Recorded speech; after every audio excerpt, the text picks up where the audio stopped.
Bien à vous à ce tout dernier numéro de la semaine du journal Le Vrai sur votre chaîne. Au sommaire, attention à limiter ce vendredi suite à la suspension des deux bourgmestres de l'UDPS. Les partisans ont manifesté. Les détails dans cette édition. Massacre à Béni, l'honorable Jackson Aoussi a écrit une lettre ouverte à l'honorable président de l'Assemblée nationale, Janine Mabunda. À ce sujet, vous le suivez à la fin de cette édition. Conditions de vie très difficiles et précaires dans le quartier Badara dans la commune de Lantélé. Les habitants de ce coin lancent un SOS. L'insalubrité se porte bien dans la commune de Ngaba en dépit de l'opération Kin Bopeto. C'est tout pour les titres, madame, monsieur. Bienvenue à tous.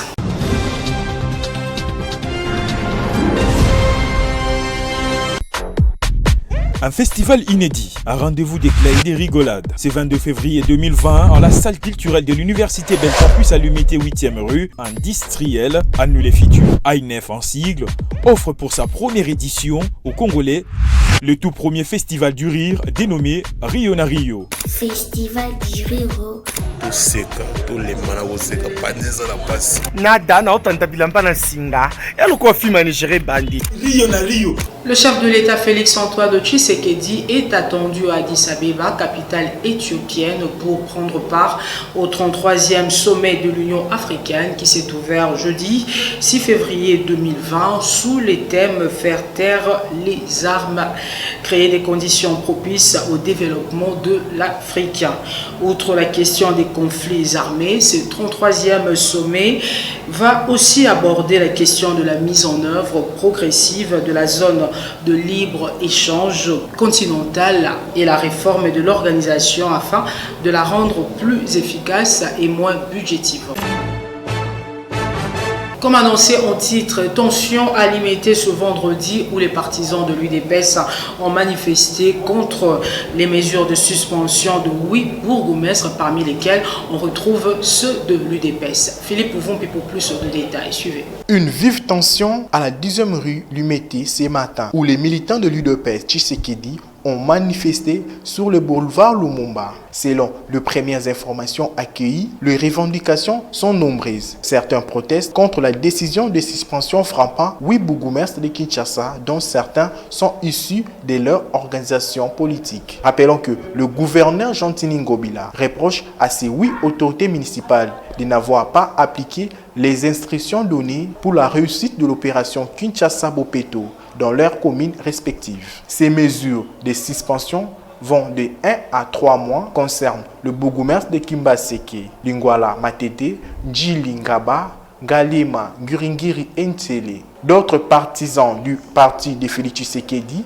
disent ne plus vouloir de la coalition FCC-Cash parce que, disent-ils, cette alliance ne fonctionne pas, d'où ces différentes crises. La veille, le dirigeant de ces partis, à leur tête, Jean-Marc Kabound, à Kabound, ont visité différents chantiers des sauts des moutons lancés dans la ville de Kinshasa. Ils avaient constaté que le travail n'était fait, selon leur constat, qu'à 30%. Kabound a même promis une initiative parlementaire pour bientôt. Au sein de l'IDPS, estiment certains cadres que si ces projets n'avancent pas, c'est parce que certains au sein de la coalition saboteraient l'action de Félix Tshisekedi. La première ministre belge en séjour à Kinshasa a rencontré le coordonnateur de la MOUCA Adolphe Mozito et Martin Fayoulou ce jeudi 6 février 2020. Pour Steve Kivuata, cette rencontre est tournée autour de la vérité des urnes et la situation sociale du peuple congolais. Plus de détails avec Justine Luanga et David Binga. Suivez. Pour Steve Kimvuata, ces deux grandes personnalités de la MOUCA ont démontré à la première ministre belge la situation politique actuelle du pays, la cacophonie qui règne au sommet des institutions et le plan de sortie de crise. Le coordonnateur de la MOUCA et les présidents élus lui ont transmis le message du peuple congolais qui, à plus de 60%, a choisi Martin Fayoulou comme président de la République.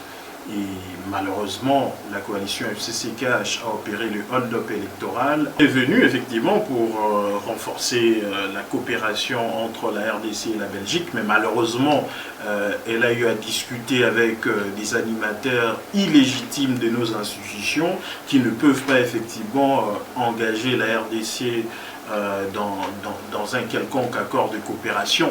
Elle a eu d'ailleurs à constater les cafouillages qui s'est passé à la 10e rue où un parti supposé présidentiel a brûlé de pneus au niveau de la rue, bloquant la circulation de paisibles citoyens. Je pense que ces genres de situations devrait à suffisance lui montrer que nous assistons à une cacophonie au sommet de l'État. Maître Steve Kimwata, communicateur de la Mouka, n'est pas resté insensible au dossier saut des moutons. Le saut de moutons, c'est plus ou moins 400 millions de dollars et 70% seraient déjà sortis. Il faut savoir qu'en réalité, il devait y avoir 12 sauts de moutons à Kinshasa et dans le 12, certains sauts de moutons pour lesquels même les tolls n'ont pas encore encadré, ont déjà reçu de millions de dollars pour leur réalisation. Nous estimons que si réellement notre justice pouvait montrer sa force, comme elle a eu dans une célérité à emprisonner Mike Mukebai, comme elle a eu à déranger l'ancien ministre Lisanga Bungaga. Changeons de registre à présent. Après le climat glacial qui a régné entre l'Église catholique et le FCC, plateforme de Joseph Kabila, place à présent au rapprochement. Le cardinal Ambongo a reçu son cadeau promis il y a une année par Joseph Kabila. Il s'agit d'une Jeep Prado que Némi Moulana lui a remis. Suivez. Après une longue période de froideur avec l'Église catholique, les clans de l'ancien président de la République, Joseph Kabila, aujourd'hui le FCC se rapproche davantage des princes de l'Église. Jeudi 6 février, le coordonnateur du FCC, Némi Moulania, a remis une Jeep Prado au cardinal Fridolin Ambongo au nom de la promesse faite il y a un an. Déjà fin janvier, ses proches de Joseph Kabila a rencontré le prélat catholique en Mbandaka en marge de la messe d'intronisation de l'évêque de la diocèse de Mbandaka. Le rapprochement avec les églises, notamment catholiques, figure dans les résolutions issues de la retraite d'évaluation du FCC à Kisantu. La sortie médiatique de Ngoubé Ngoubé énerve plus d'un. Dans une déclaration politique, la jeunesse de l'Union nationale des fédéralistes du Congo réagit à ces propos outrageants à l'encontre de leur autorité. Gabriel Kyungu-Wakumwata, suivez.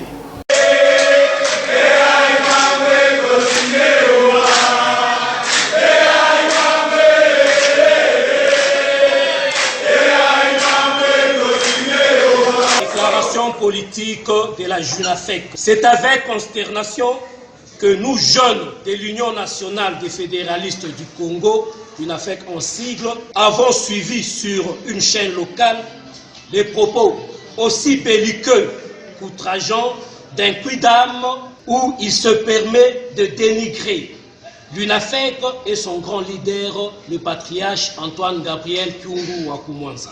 Nous, JUNAFEC, voulons nous adresser à cette personne utilisée pour cette sale besogne en ces mots. Ngoubé Ngoubé, l'exercice auquel tu t'es livré n'a fait que trahir ta pensée ainsi que celle de ton maître. D'aucuns ignorent les intentions qui vous ont toujours animé. Toi et ton maître croyaient que les Katangais se révolteraient contre sa communauté sœur, celle du Kasaï, lors de la proclamation des résultats à la présidentielle de décembre 2018, où par ailleurs tu as réalisé 124 voix sur toute l'étendue de la République, dont 50 à Lubumbashi. Ce grand peuple katangais avait suivi le mot d'ordre de son grand leader.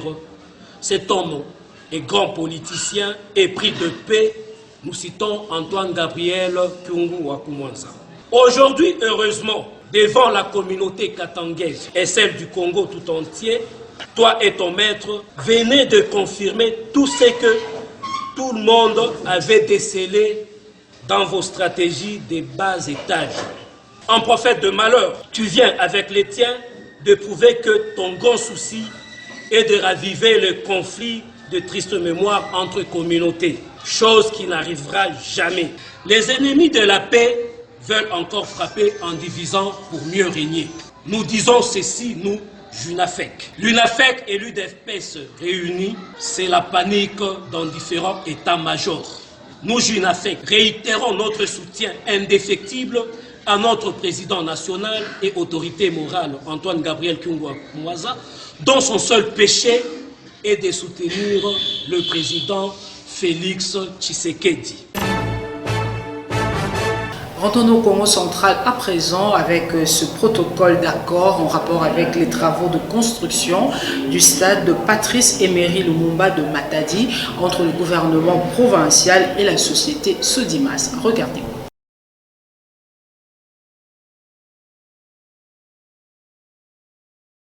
Parlons santé à présent. Des chercheurs viennent de découvrir qu'il existe un lien entre les changements de salaire et les maladies cardiovasculaires. Plus de détails dans ce décryptage. Suivez. Les accidents vasculaires cérébraux sont devenus monnaie courante en République démocratique du Congo. Plusieurs causes sont à la base de ces accidents vasculaires. La consommation d'alcool et de cigarettes, la dépression, une augmentation du stress. Comment prévenir les accidents vasculaires cérébraux, AVC en sigle? Selon une étude de l'IMEL, obtenir une augmentation de salaire peut protéger l'individu contre les maladies cardiaques et les accidents cardiovasculaires. Il existe donc un lien entre le changement de salaire et les maladies cardiaques. Les chercheurs ont découvert que les personnes dont les salaires augmentaient réduisaient leur risque de maladies cardiovasculaires de 14%. Face à cette situation, balayer la pauvreté, produire des champions est un impératif pour le pays de Félix Tshisekedi. Aux Congolais de créer leur fortune. Société à présent, opération Kinbopeto, la population du quartier Mateba dans la commune de Ngaba hausse le temps en rapport avec la non-application de la dite opération. Élément de Philippe Vumpi et Arnaud Massamba. Regardez. Nous sommes au quartier Mateba dans la commune de Ngaba où l'opération Kinbopeto est une utopie. Ici, le bourgmestre fait payer 1000 francs congolais à chaque parcelle pour l'évacuation de déchets. Nangaba, nous avons tout d'abord une insécurité makasi. Tous en salité, maladie typhoïde, malaria, talabakala mutala batalemba walonga lemba baboka matiti nangaba. Biso monto kanisa ka barotinda ba chef aveni baleka ba yebisi so bobomba ba salité sachet otie côté mususu, bouteille otie côté mususu, matiti otie côté mususu mutu ke koleka banda kozwa yango.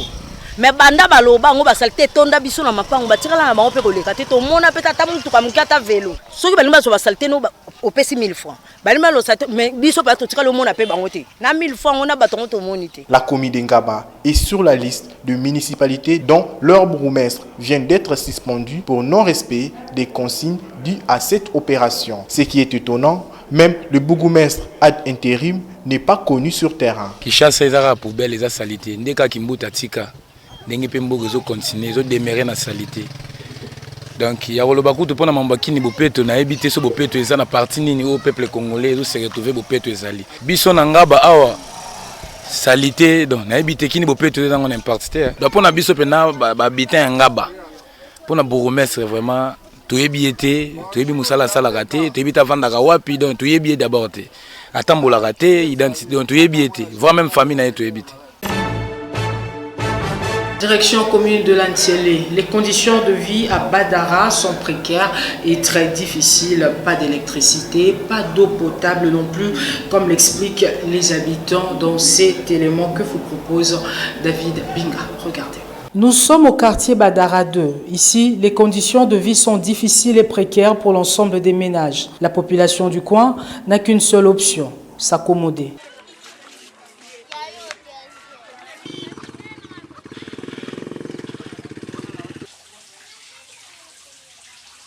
Les habitants en détresse s'expriment.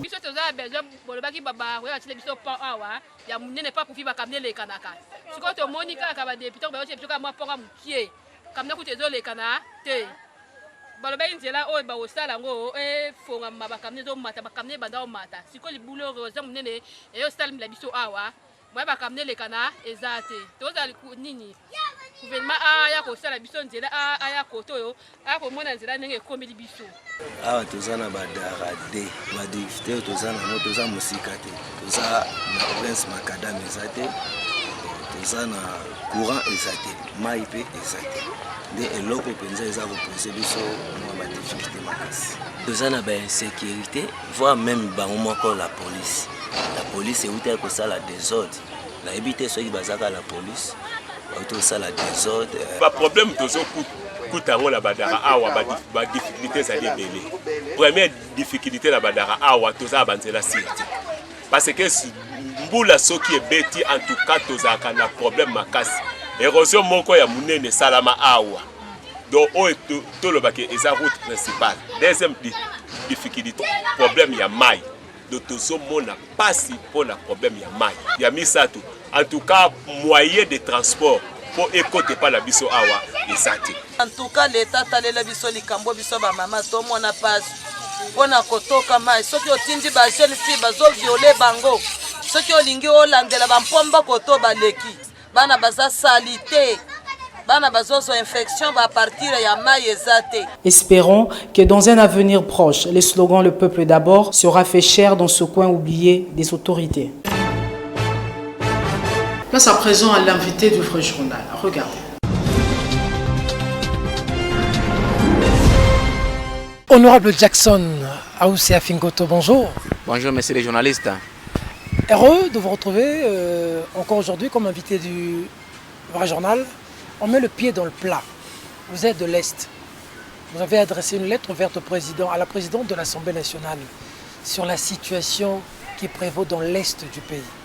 Honorable, que se passe-t-il exactement dans l'Est? Ces meurtres, ces tueries, ce carnage. Qui est à la base? Vous êtes de là, dites-nous. Personne ne comprend rien. À l'opinion qui vous suit aujourd'hui, qu'est-ce qui se passe finalement? C'est cette même question qui est à la base de cette lettre. La question du genre, qui est à la base? La question du genre, qu'est-ce qui se passe à l'Est? Parce que nous sommes motivés par les faits. Les faits aujourd'hui, c'est que nous assistons à des atterrements. Nous assistons à des tueries cruelles. Et sans épargner aucune catégorie de personnes. C'est-à-dire les enfants, les femmes, les enceintes, les hommes de tout âge sont morts chaque jour à l'Est. Et ça nous agace. C'est ça le fait. Nous assistons aux faits. Et ces faits nous poussent à se poser un certain nombre de questions.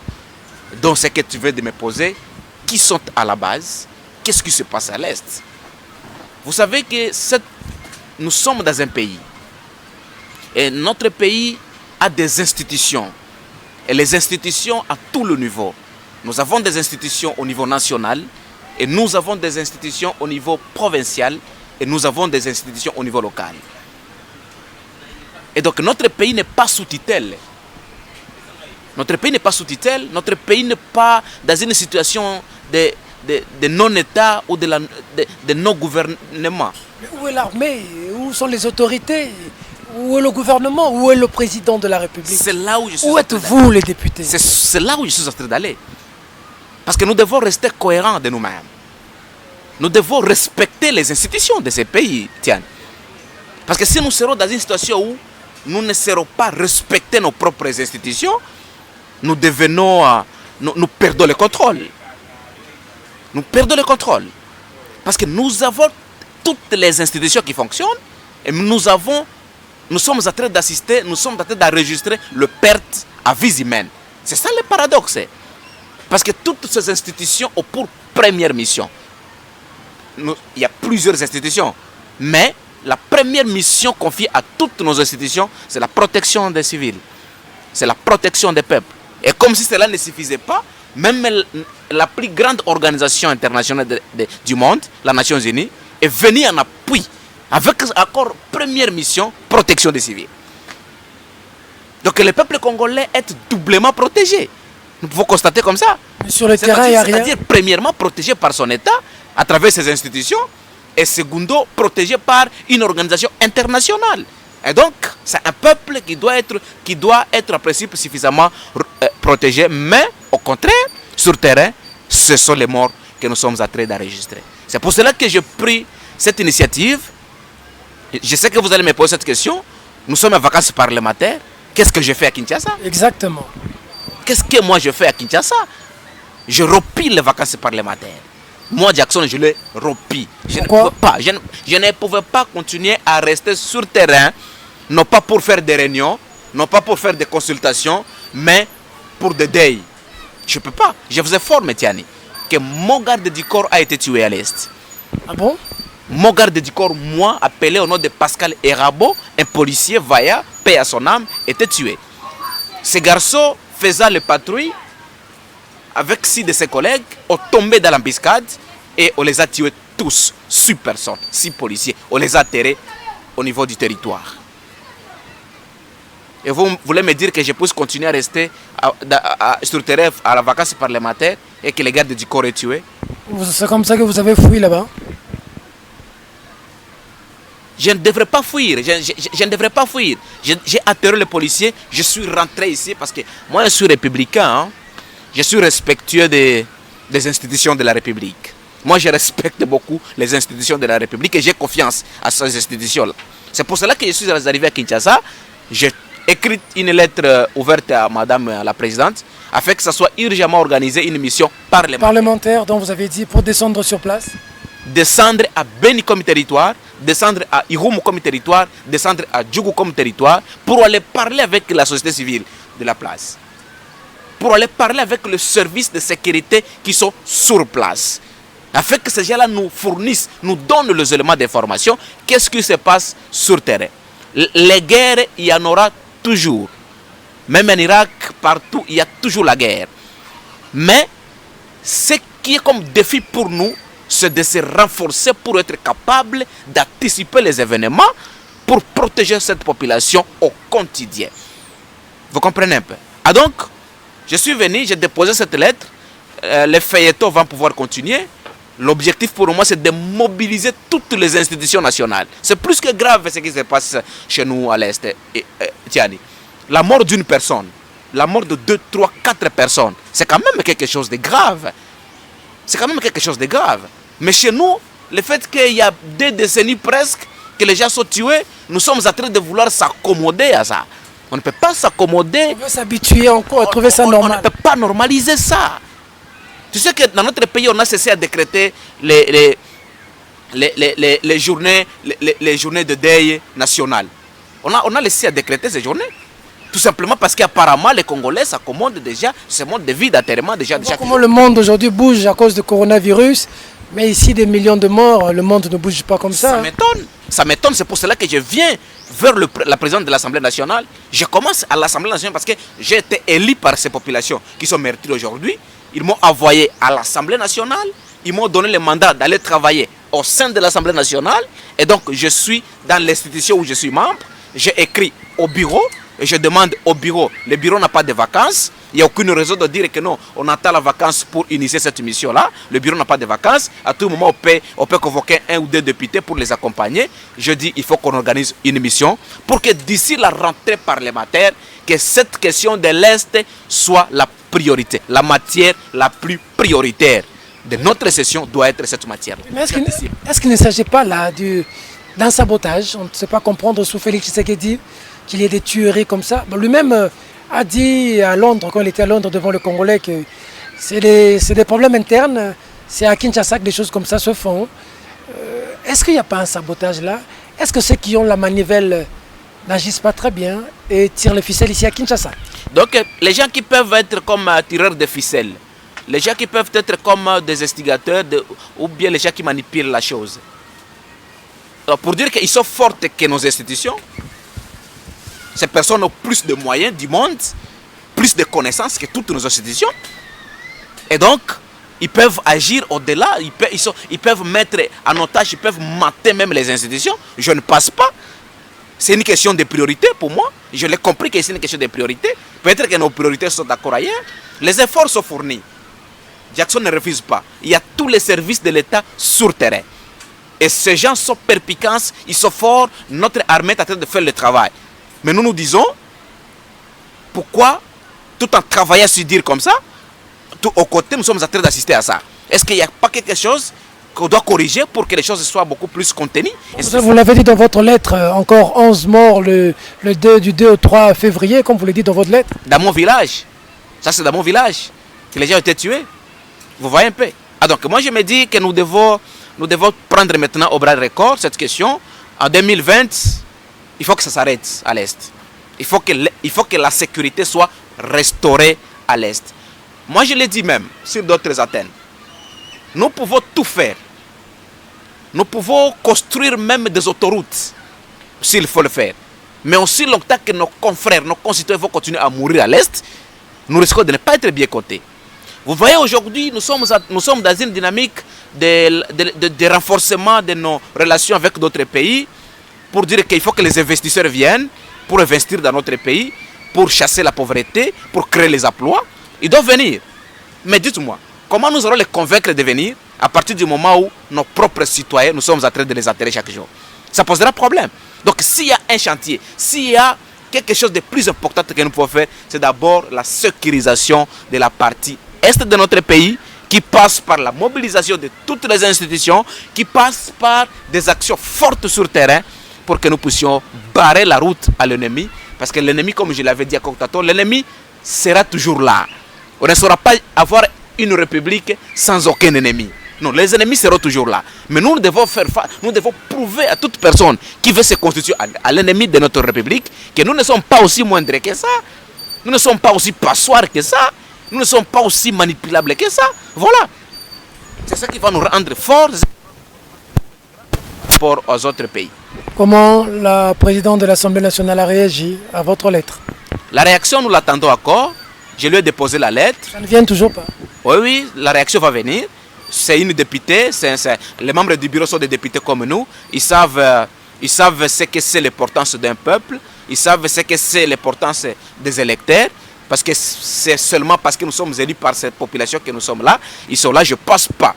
Moi, je leur donne la bénéfice de confiance. Je sais qu'ils vont s'en prêter pour donner une suite favorable à cette lettre. Parce que ce sont leurs populations, ce sont les personnes qui les ont élus, qui sont en train de souffrir. Et s'il n'y a pas de suite favorable, que feriez-vous en ce moment-là? S'il n'y a pas de suite favorable, mais l'Assemblée nationale va continuer à exister.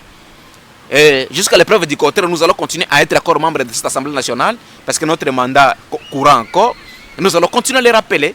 Nous allons continuer à utiliser d'autres moyens parlementaires, d'autres moyens légaux mis à notre disposition pour continuer à interpeller le bureau, pour continuer à interpeller les institutions à tous les niveaux. Et voilà, donc nous allons continuer à faire ce que nous pouvons faire. Parce que ce que nous pouvons faire, c'est juste cette interpellation, c'est juste ce suivi, c'est juste ces mobilisations. Nous allons continuer à faire. Au moment opportun, nous allons continuer à faire ça.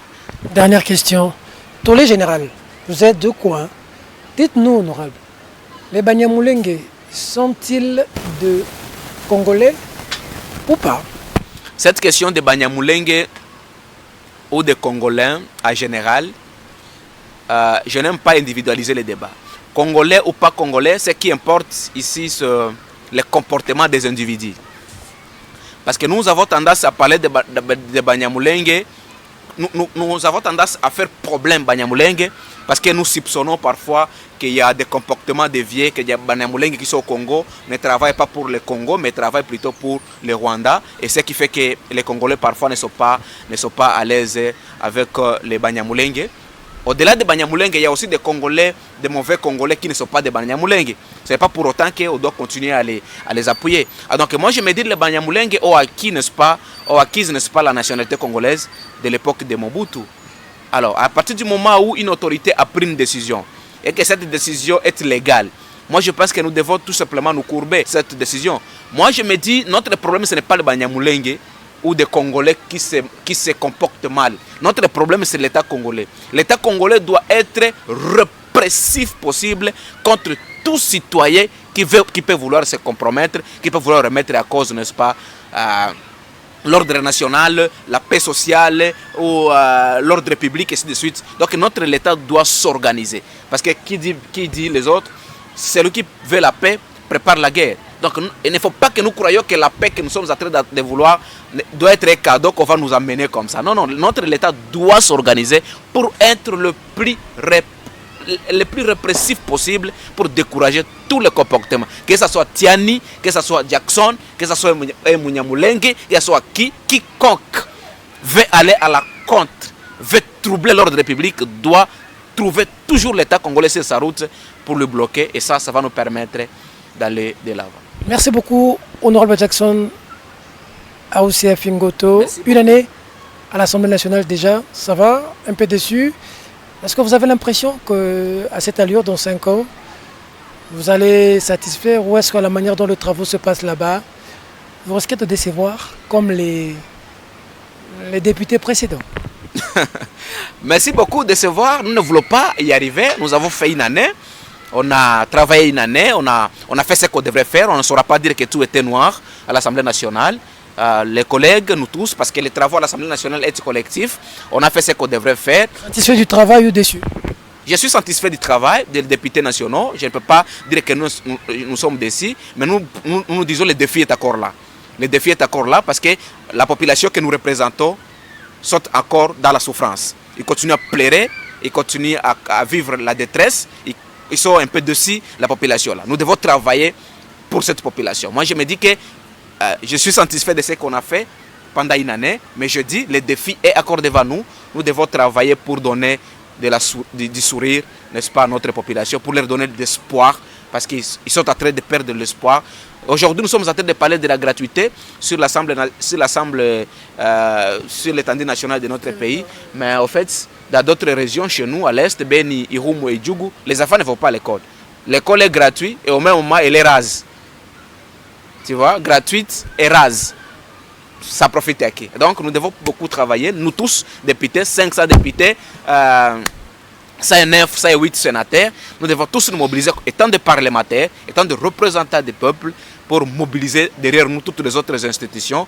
L'armée est là pour exécuter, on lui donne les moyens, on lui donne la logistique pour que nous puissions monter. Moi, c'est possible. Je ne dois pas perdre l'espoir. C'est encore possible que nous pouvons monter ça avec un peu plus de volonté. Honorable Jackson Afingoto, merci. Je suis très heureux. J'aime le vrai journal, qui reste le vrai. C'est ici que se referme cette édition. Merci de la sympathique attention que vous nous avez accordée de la vie de Kinshasa ainsi que partout ailleurs dans le monde. Madame, Monsieur, ce journal est terminé. Au revoir.